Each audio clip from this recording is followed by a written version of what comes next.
Welcome to Season 2 of This Is Your Life in Silicon Valley, brought to you by The Bold Italic. I'm your host, Sunil Rajaraman, and I'm joined by my co-host, Yasha Kakis-Wolf.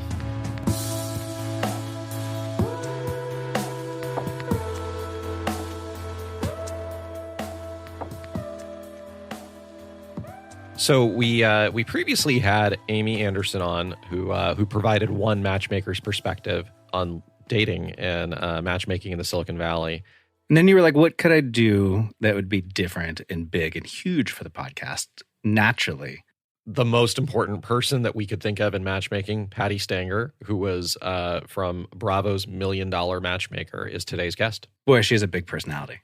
She's a character. And I took this interview solo. You know, she's obviously very, very experienced, and she just got right into it. And there are some classic lines from this interview. No punches pulled. Hello? Hey, Patti, it's Sunil calling. How are you? Good, how are you? I appreciate you taking some time to chat with me.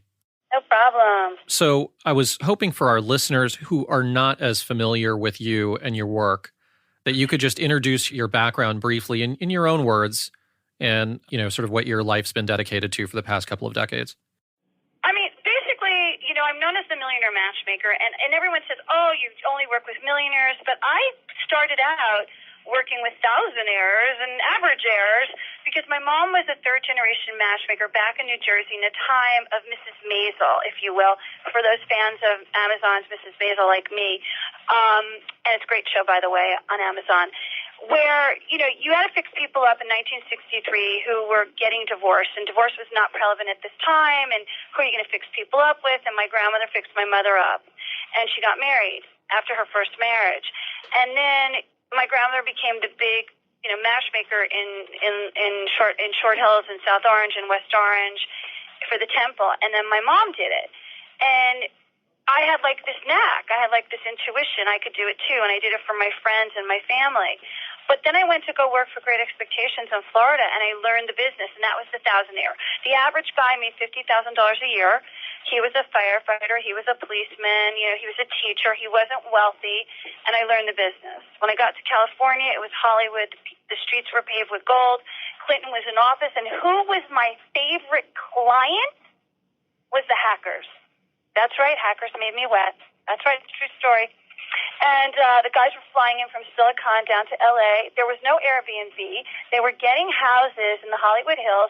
They had flood pants up to their knees, pocket protectors, plaid shirts, and I was like, dudes, you're super cute, but I need to dress you. I need to get you the right car. I need to get you bottle service. I got them laid. I got them paid. They went home with their wives, and they were in love. And it was the gold rush. It was a great time. I mean, Clinton was awesome. And then we kind of leveled off. And now we're having this next gold rush. So, yeah, that's how it started. I came out here really to get into screenwriting. I went to film school at University of Miami. Never thought I'd be a matchmaker. Never even wanted to go into the family business. And was really doing it to pay off my credit cards. I had a lot of credit card debt from shopping. I was a shopaholic. And I met Arthur Cohn at Paramount, who's the head of marketing. He was going to give me a job in the business, and he said, you're really good at this matchmaking business. It's going to be a TV show.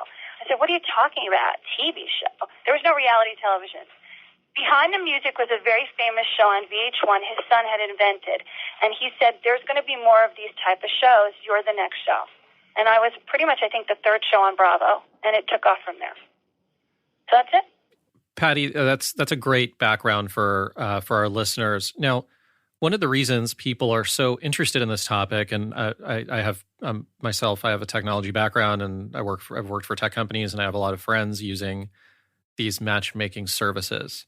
And it seems to be a lot of people hanging around town claiming to be matchmakers. What are your thoughts on that? I don't want to toot my horn, but like I just met with the cannabis matchmaker in Marina Del Rey. She's got 9 clients. She came out to be me.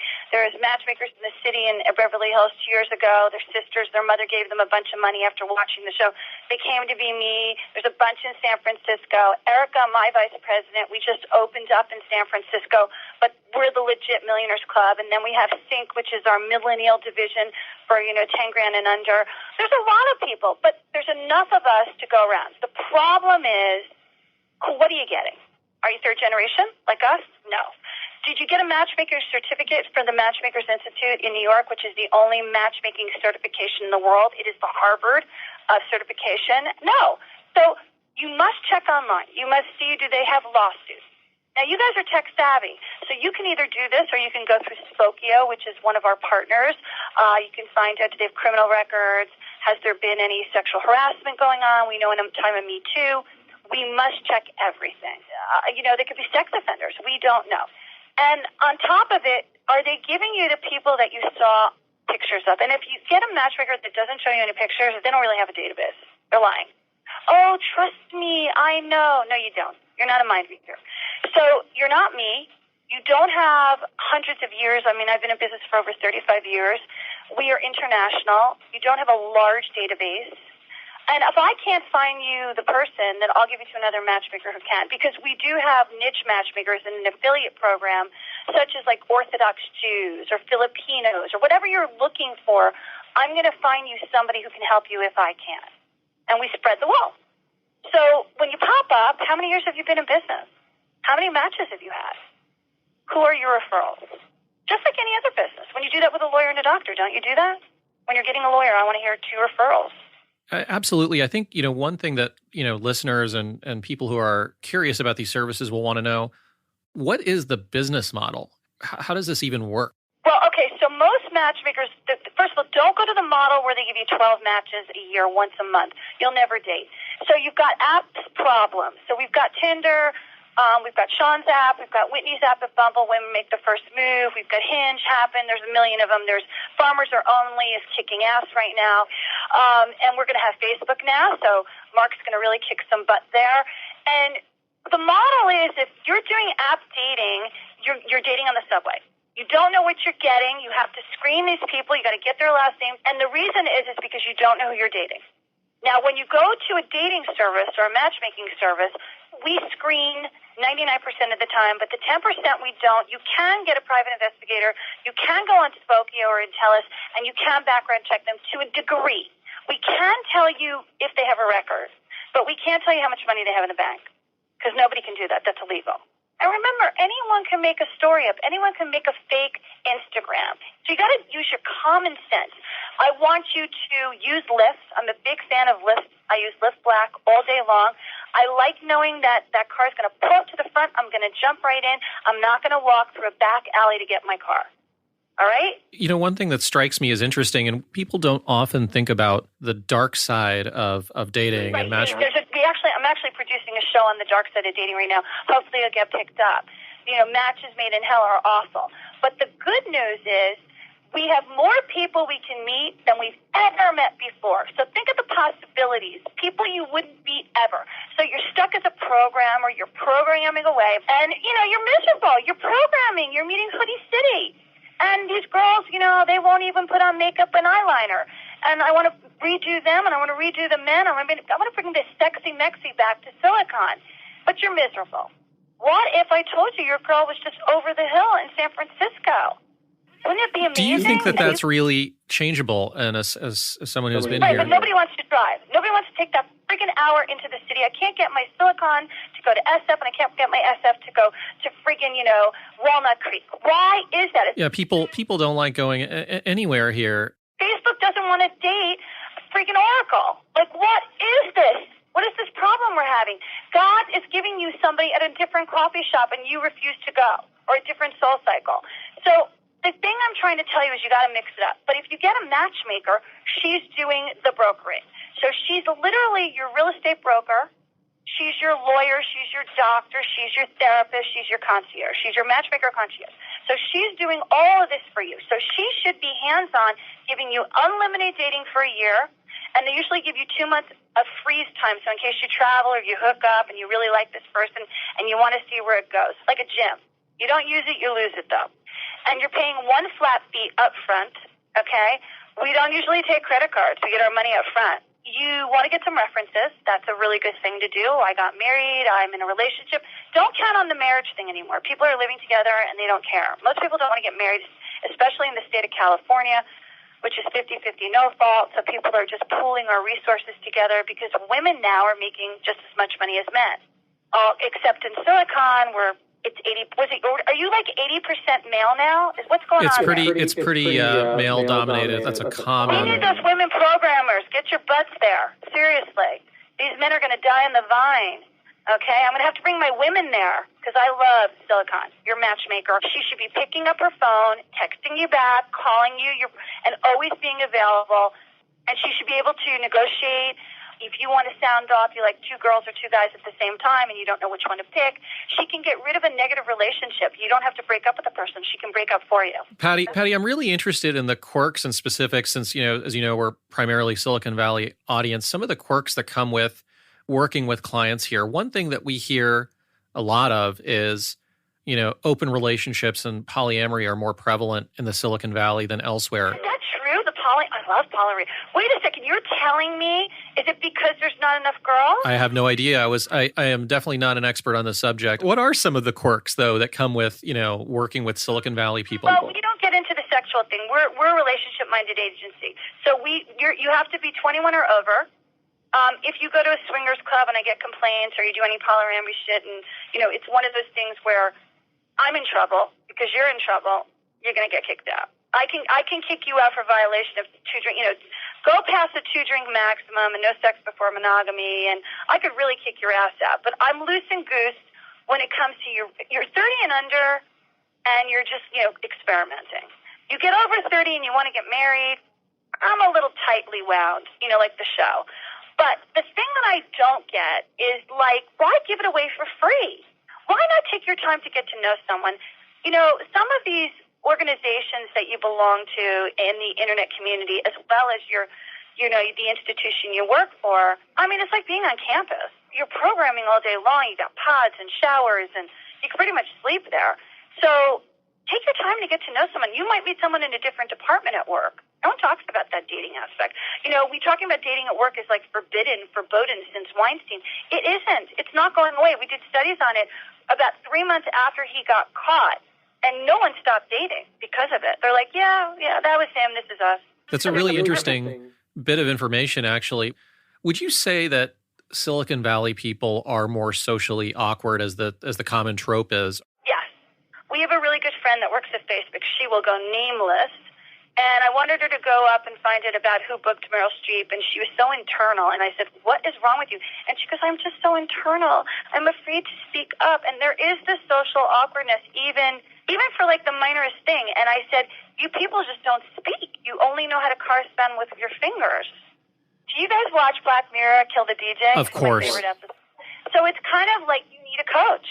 You need me to tell you what to do. And I'm kicking her butt every day. She's a dateaholic on these apps, and she's dropped it gorgeous. And she's an internal. It's just because you're more internal, because your mind is you're using a different side of the brain. How would you fix that? So you have some clients you're working on, you're working with them to fix this, but is there a solution to this, or are we down the path of no return? My competitors are listening, so I can't give all my tricks of the trade. I studied a lot of scientific stuff. We actually go to Harvard once a year, and we study with them. There is EMDR. One of my friends does that. There's biofeedback. But I do scientific processes that I don't show you all in the show, where I train your brain to think a different way. It's called the alpha-beta process, and I train you to be alpha. Men become alpha and women become beta, but I teach them to speak and communicate in a different manner than they would at work. Interesting. It's basically they're getting their needs met, but it's a process that I learned from a long, long time ago, and actually my grandmother taught it to me. It's a secret recipe. And so I teach you how to get your needs met without being offensive, without yelling and screaming, and without hurting you or the other person. And the other person actually responds to it. It's very sexy because the woman is sexy and the man feels masculine. I know you probably can't disclose this, or maybe you can to a small extent, but can you tell us who you're working with here? And are you working with some high-profile Silicon Valley? I'm not working with anyone in Silicon Valley that I could disclose because I would be murdered in my sleep, probably by the biggest Silicon Valley person now. But we're working with big high-profile people that you would know that own companies. But we really want to get more on the ground level. But we want your programmer people. We want the people that are really slaving away at the machines that go, I'm home and I'm opening my tuna fish with my cat. I want those guys. I want the hackers. I want the guys that, one of those guys that started Apple and started, Microsoft and really worked in their slaved away in their pods and said, I want to create the next best thing, because those guys don't get laid. And is that the reason why? Because it actually doesn't seem like they're enjoyable to work with, meaning we're antisocial. We like keeping to ourselves. Absolutely not. I've talked to a lot of you guys. You're brilliant. And by the way, you're just one step away from the $1 billion check. Now, how do we know this? Let's talk about Marcus. So Marcus invented Plenty of Fish back in the day. He was the ultimate nerd. Look him up, Google him. And he worked in the basement of, I think, his grandmother's house. Don't quote me on that. In Canada, because all those apps are made in Canada. Oh, God. Oh, Molly. Oh, gee. And, oh, my God, you couldn't even talk to him on the phone, talk about nerds. And he said to me, Patty, oh, gee, so you met your boyfriend on my app. And so he paid me a few bucks, and I went to GMA, and I blew him the F up. And Match.com bought him for, I think, $456 million, and now he's riding high. Yeah, that's a great story. I'm familiar with that Plenty of Fish story. It's really cute. Look, Sean, I love you, but we're not the hottest guy in the street. He was a nerd who made Tinder. Most of the people that made the dating apps were nerds and couldn't get arrested. You know that. People at Spark Networks, oh, my God, when I worked at JDate, I don't even want to tell you what the nerds. Nerds were like, it was Pocket Protector City. Then they make money, and all of a sudden they're in like a Xenia suit and Bruno Mali shoes. Clothes make the man, honey. I can make anyone hot. And a lot of you got yoga bodies, those long, lean bodies with a yoga pop on the arms. We'll put you into CrossFit, you'll be fine. Let's just have a fun little exercise here. And by the way, with the understanding that these people are not clients for whatever reason or another, I'm going to name a prominent Silicon Valley personality. Oh my God, you're going to kill me. Okay. And you tell me who you would match the person with. I mean, it's just for fun. Okay, go. Elon Musk. Lisa, one of my friends. Okay, what about, let's just say, hypothetically, Mark Zuckerberg were single. Who would you pair him with? Oh, God, that's a hard one. He likes Asian, though. That's, tough. Who's Asian is still? Oh, Olivia Munn. There you go. Ooh, that's a good one. Okay, let's just do two more for fun. Sheryl Sandberg. Cheryl. Ooh, tough one. Okay, who are in the 50s and single? Who's good and single? Because I don't have this is really hard to do when I don't know who's single right now in the celebrity world.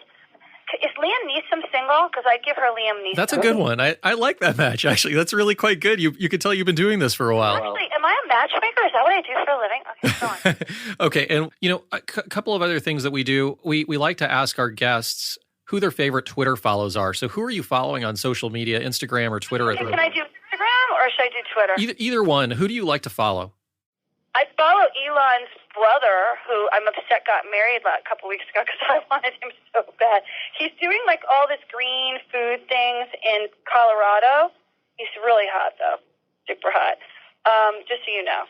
I follow a lot of fashion. I'm a fashion holic. Like Jonathan Simca. I'm one of those people is obsessed with all fashion stuff. So if you look at my thing, I'm following a million fashion bloggers. Okay, I follow a lot of celebrities like Barbara Streisand. I follow all the housewives. I follow everybody from Bravo that pretty much is anyone who's anyone. A lot of spiritual stuff like Gabby Bernstein, all the people who are on Hay House. So you've got a wide variety of interests. There's no question about that. Yeah, I'm very metaphysical.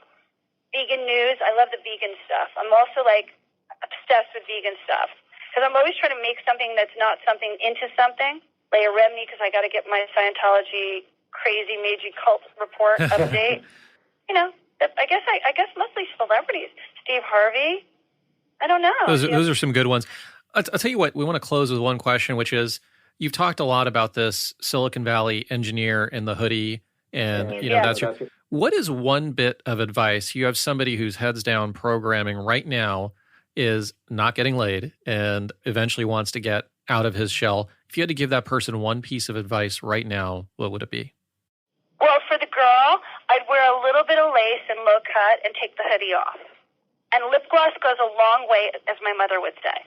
So you want to put lip gloss, little lacy bra or little lacy, you're wearing your long sleeve shirt. It's cold inside because of the air conditioning, right? So you got the little lacy bra. Let it just slip out a little as you're going to pour the coffee, right? Still get your jeans and your T-shirt on and your little Vans. We know you're going to be comfortable, but do you have to zip yourself up to the sky? And for the guys, turn the temperature a little up so so that they undress the girls. Like, duh. Seriously, you're going to make it too cold. They're going to bring their parkas in.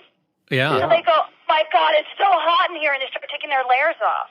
Patti, this is absolute pleasure. And so wait, can I give a shout out to my website? So you guys, if you want to join Millionaires Club, all you got to go to is millionairesclub123.com. If you want to hire us, email us. We'd love to come out. We'd love to make a boot camp, seminar, or speak for you because we love you, Silicon. We really do. Patti, you were wonderful and as advertised. Thank you so much for your time, Patti. Thank you. Bye-bye. Sunil, thanks for taking that one solo. That was a pretty intense conversation. Intense conversation, but she is an engaging guest. Yeah, there are a handful of lines that came out of that discussion that I don't think I'm going to forget. No, they're very, very tweetable, but, we're not done. Let's get ready for more. We hope you enjoyed today's episode on This Is Your Life in Silicon Valley. If you liked today's podcast and you like Sunil, like I like Sunil, please go to any of the app stores where you've found our podcast and rate us 5 stars. We'd appreciate it.